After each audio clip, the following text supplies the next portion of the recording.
Welcome to It's All Your Fault on True Story FM, the one and only podcast dedicated to helping you identify and deal with the most challenging human interactions, those with someone who may have a high conflict personality. I'm Megan Hunter, and I'm here with my co-host, Bill Eddy. Hi, everybody. We are the co-founders of the High Conflict Institute in San Diego, California, where we focus on training, consulting, coaching, and educational programs and methods, all to do with high conflict. In today's episode, we're going to talk about high conflict situations and a kind of a bully in the academic environment. Or I guess, Bill, you'll tell us if there is bullying going on in this question. So this is, again, part of our Bring It to Life series. But first, a couple of notes. Send your high conflict related questions to podcast@highconflictinstitute.com or on our website at highconflictinstitute.com/podcast, where you'll also find all the show notes and links. Let's bring this scenario, this situation to life. This is from someone in the academic environment who says, I've worked with the same person for 14 years. He belittles and then builds up, pushes until he brings me to tears, and does the same to other women. He takes up almost the entire conversation in any meeting. He takes away power unless he bestows it. He speaks poorly of others, including his boss, and spreads rumors. He appears concerned for people's well-being and then betrays trust. On top of all this, he has hired a communication consultant who is trying to help all of his team, who happen to all be women, communicate better. As a side note, the team gets along fine with each other. He seems immune to any advice the consultant imparts. He was investigated by Human Resources prior to my coming on board in my predecessor's role for being abusive and creating a toxic environment. He is well known around the organization for his behavior. I am planning to step away from this situation. My predicament is that I love the work I do. I am an educator at a large university, and my boss is very well known in the business and in this community. I can't exactly say in an interview that I'm leaving my work because of my boss, because it will get back to him eventually. He has many fans, and many will not believe me unless they've had close dealings with him. Additionally, this boss has been flexible with me through illness, but also holds it against me. My departure will surely trigger a lot of questions across the university. I am at an executive level and still have another decade of good work ahead of me. I'm in good standing and have met and exceeded expectations year after year in reviews. I am also looking to avoid possible retaliation. He still holds a grudge and readily speaks poorly of my predecessor from 14 years ago. What advice do you have for this situation? So, Bill, I know, as I'm reading that, everything's just clicking in my mind. Check, check, check, check, check. This is the behaviors we see in the environment that's created with a possible high conflict personality.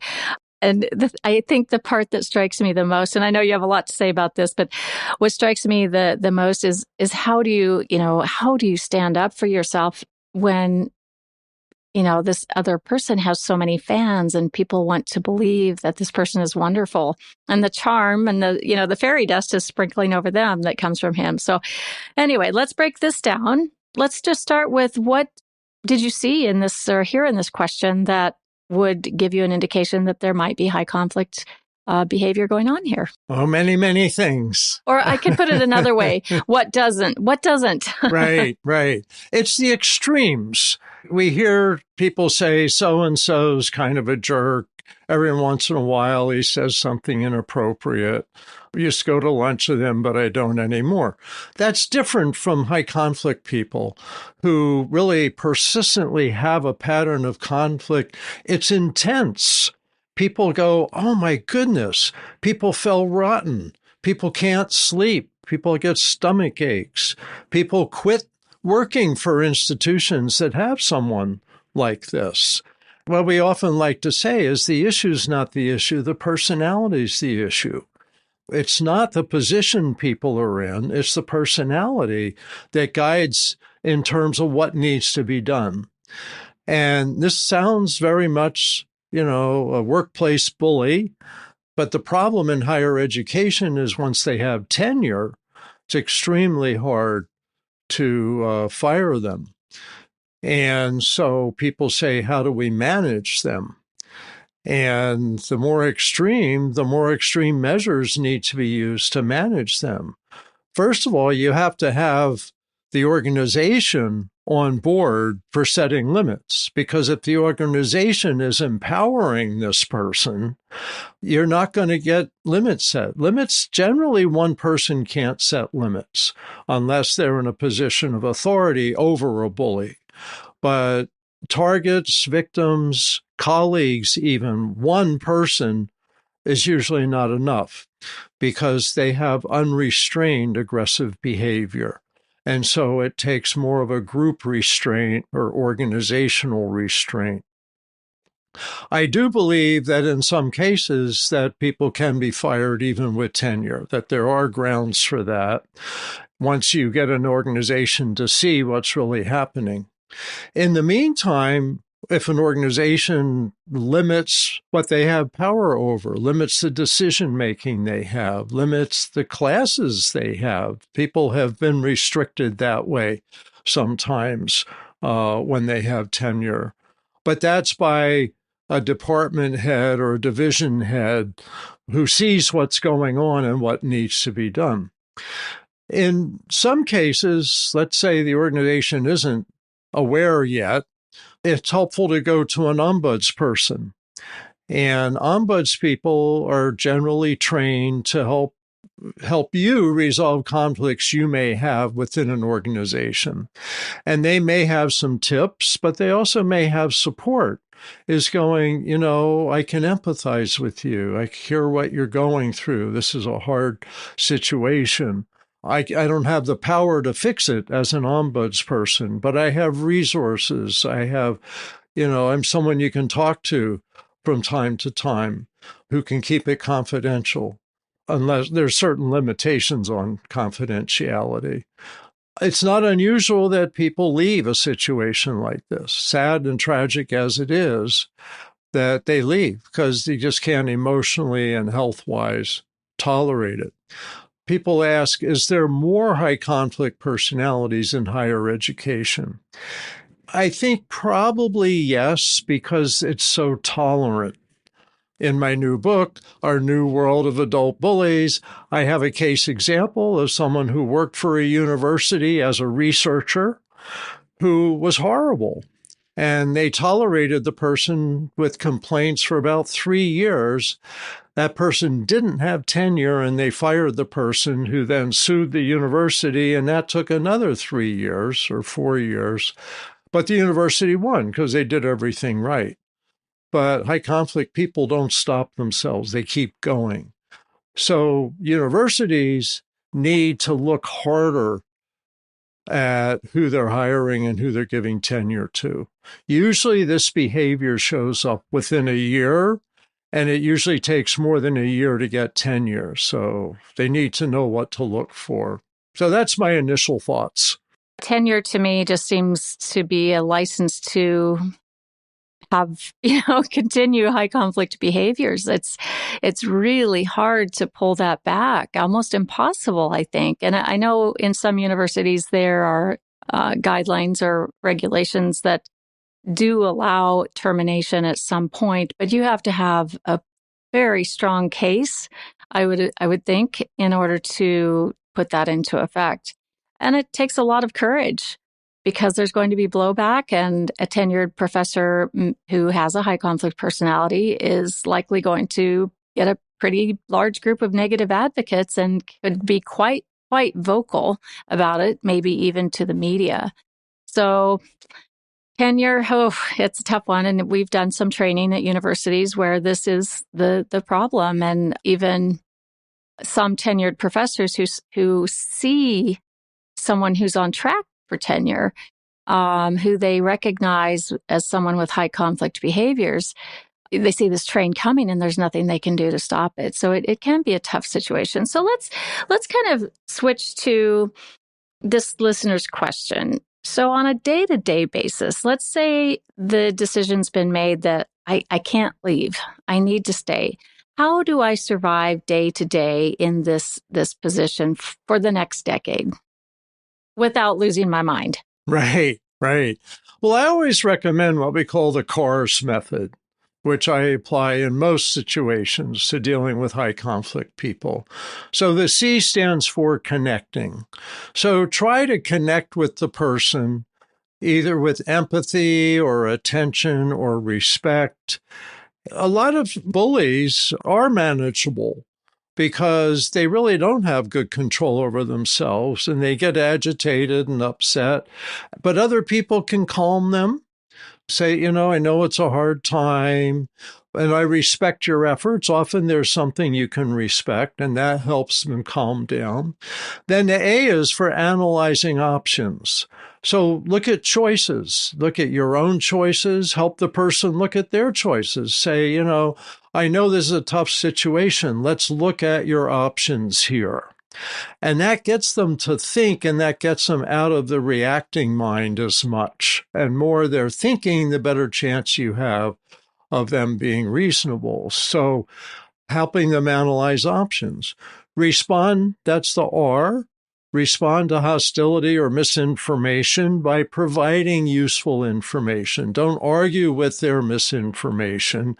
Just say, here's some information you may not have. Here's something you need to know. And of course, a lot of this is done in writing, and we recommend our method, our BIF method, brief, informative, friendly, and firm. And the last is setting limits and imposing consequences. SLIC, it's a slick solution, sometimes is necessary. So with setting limits, you say, this is what I can do, or this is what I can't do. In many cases, if you're dealing with a peer, with a colleague, you don't have any control over them. So you can just say, I can't help you if you don't do such and such. Or I'm not willing to meet with you if you're going to be talking that way.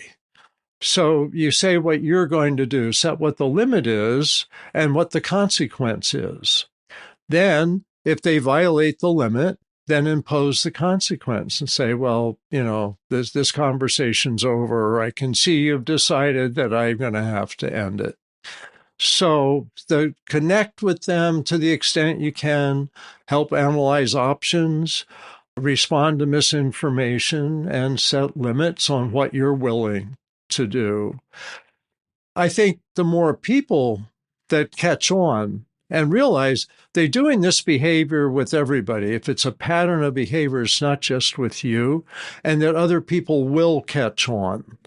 And so if you can help other people take this kind of approach, then you may eventually be able to narrow this person's range of behavior. And in some cases, high conflict people leave when everybody around them catches on that they're really difficult and sets limits with them, and does it with empathy, attention, and respect. Again, people aren't evil. People aren't horrible. People are born sometimes this way. People may be abused and become this way. We spend much too much time judging people and not enough looking at strategies to help ourselves and even to help them. So those are a few tips. Yeah, thank you, Bill. And along that line of no shame, no blame, no judgment, right, is not everyone is conflict typical, right? It's like teaching one way to the whole class. In conflict, it's the same. You can't use the same skills or strategies with everyone. There is a line that certain people will cross. That high conflict brain will cross this line, and once they're across that line, it's what we do with everyone else doesn't work. So the CARS method is so helpful. And I was thinking as you were talking, Bill, that when you apply the CARS method, you end up becoming the letter B, which is boring. And boring is what you want to be because it keeps you or mitigates the risk of becoming the target of blame, which could happen still, but probably will reduce that risk. So let's take a short break and we'll be right back.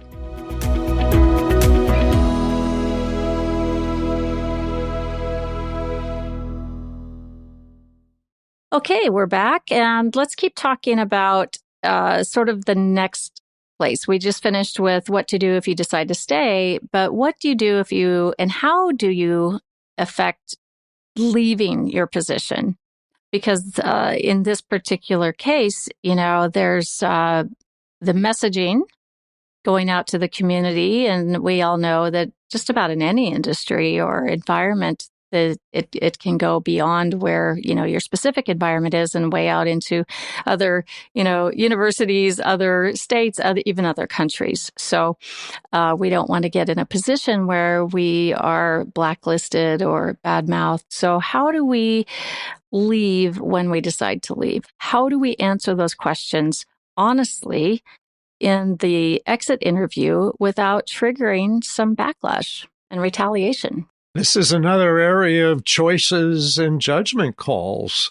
If the whole organization likes the person who's a bully and you're leaving to get away from the bully, it may be appropriate not to say to the organization, well, I'm leaving because you have a bully here, because they're going to go, well, you're leaving because you can't get along with somebody. You have a problem.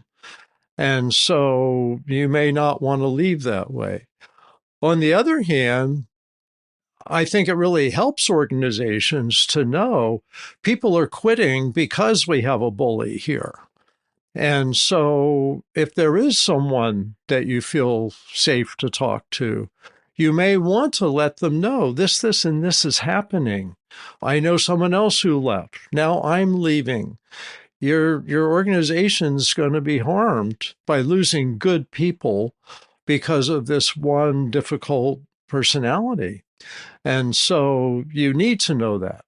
It's a judgment call between those two. So if you're leaving and don't feel safe saying why, just say the least you possibly can. A lot of people say, well, I've got some better opportunities. Also, one thing before I forget it is if you're leaving and you need a paycheck, is get another job before you leave this job. Get yourself pretty confident you got another option before you leave this, because sometimes a bad situation doesn't look so bad when you have no job. And people will go, oops, I burned the bridge and now I can't go back. So keep in mind that things could be worse. All of this is a judgment call. We really don't tell people what to do, but we help people analyze how to deal with situations. So this is real personal, but it's not unusual. Higher education and healthcare are two places that attract high conflict people because they're tolerated. These are both helping industries. And in a helping industry, everybody feels like they have to be nice to everybody, and they often tolerate bad behavior much too long.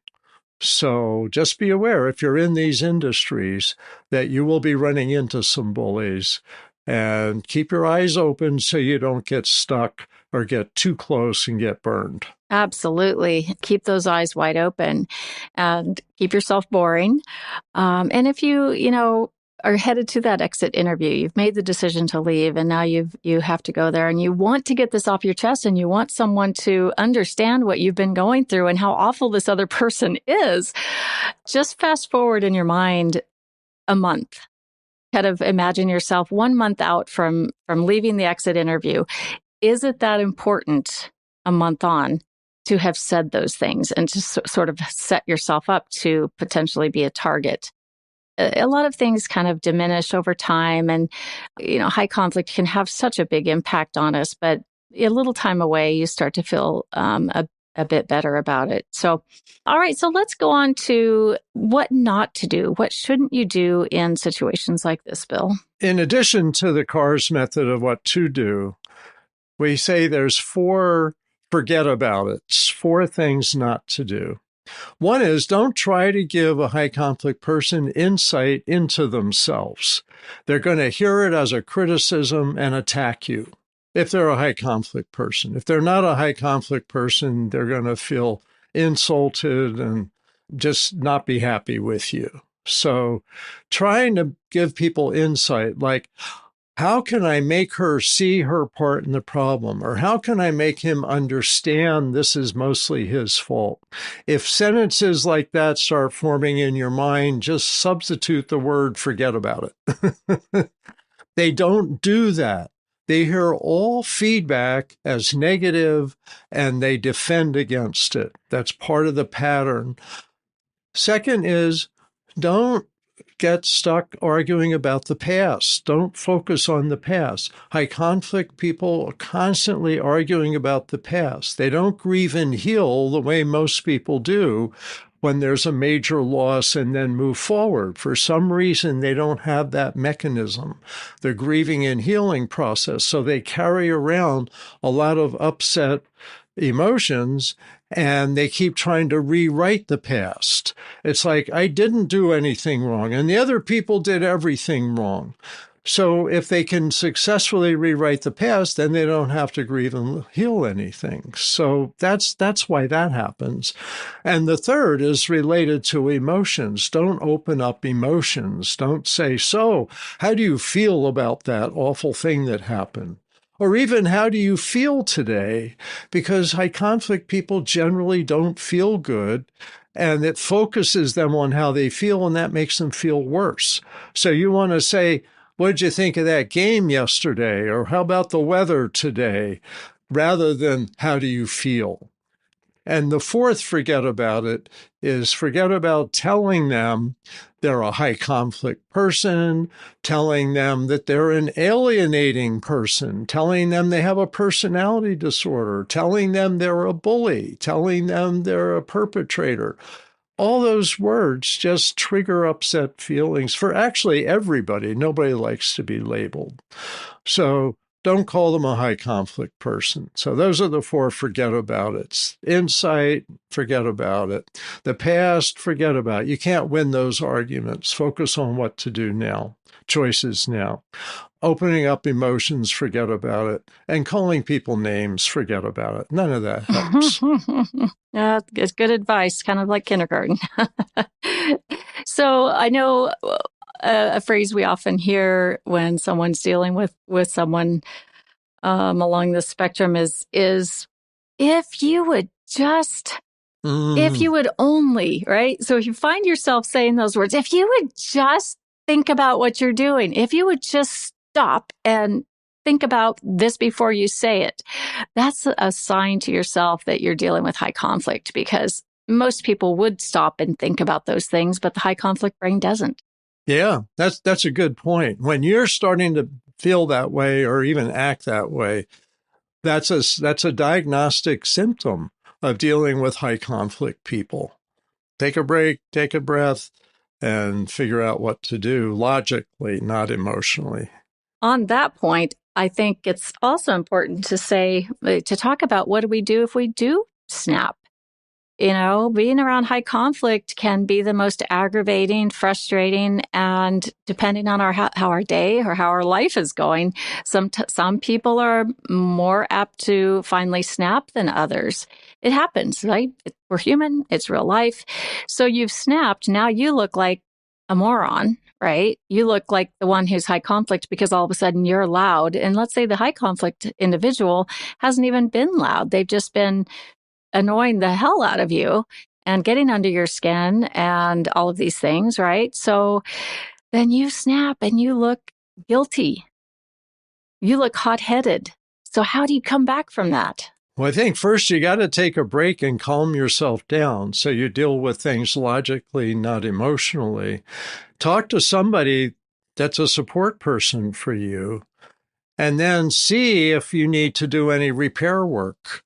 You need to talk to some people. Let's say you're in an office and 3 people heard you, that you may need to talk to them individually, let them know, hey, I let myself get too frustrated. Such and such happened, and then I overreacted. And that's my part in the problem, and I need to not do that again. Depending on who you're talking to, you can apologize and say, I'm sorry I did that. If it's a high conflict person, we generally don't recommend apologies because they use that to dominate you. They use that as ammunition against you. And so instead, figure out just what to do in the future rather than focusing on the past. Apologies pull you into the past, and you don't really want to go there with high conflict people. Don't demand that they apologize. Also, that's another problem, is just figure out what to do in the future and regroup. And again, it's a judgment call what to do if you've overreacted. I want to caution people, be careful you don't let yourself get to that point. I was reading recently about a case where somebody was getting picked on in the workplace, and they finally reacted and got into a physical fight, and they both got fired. And it's like, well, but that guy was picking on me. Yeah, but you shouldn't have hit him, or you shouldn't have hit him back, because now you both hit each other, and that's against our company's policy, and we're going to fire both of you. So you're a little late in the game. If there's someone you can talk to calm yourself down, don't take this stuff personally. Memorize phrases like, it's not about me. The issue's not the issue. Things like that. I do a good job at what I do. I think a lot of folks feel like that really starts to take a hit on their self-esteem. And you can start to feel really worn down, like I'm not good at what I do. I should probably go do whatever else that isn't this. And maybe I won't even be good at that. So you have to remind yourself, and I think this is really important, that everyone else I deal with, like this particular listener said, everyone else on our team, we all get along fine together. So remind yourself that I get along fine with other people. I actually do a very good job and I like my job.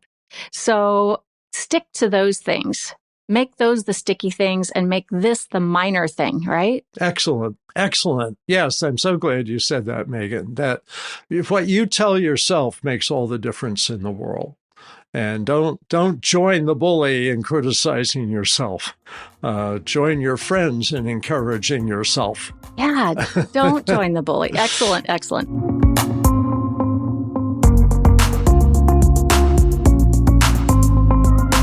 All right. Well, we're going to have a link to your new book, Our New World of Adult Bullies, coming out in June.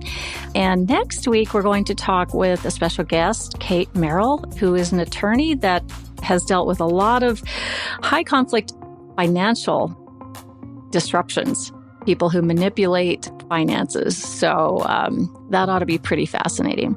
In the meantime, send your questions to podcast@highconflictinstitute.com or submit them to highconflictinstitute.com/podcast.